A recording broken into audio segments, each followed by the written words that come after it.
আসসালামু আলাইকুম ওরহমতুল্লাহি ওবারাকাতুহু। দেশের ডাক্তারদের রুগী দেখার ভিজিট যেইভাবে লাগামহীনভাবে বেড়েই চলছে, ধারণা করা যায় ডাক্তারদের রুগী দেখার ভিজিটের প্রতিযোগিতায় মেতে উঠেছে, অথচ তারা সরকারি মেডিকেলে চাকরি করে।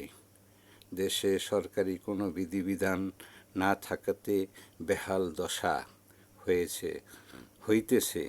অতএব দেশের জনগণের প্রতি সদয় হয়ে সরকারিভাবে ডাক্তারদের ভিজিটের তালিকা করে দিতে হইবে, আর এই দায়িত্ব সরকার প্রধানকেই নিতে হইবে।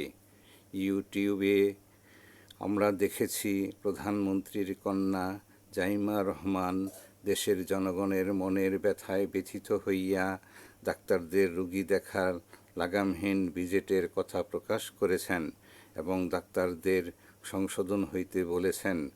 অতএব দ্রুত প্রধানমন্ত্রীর নিকট আকুল আবেদন, তিনি যেন দ্রুত ডাক্তারদের ভিজিট সরকারি তালিকা প্রকাশ করেন।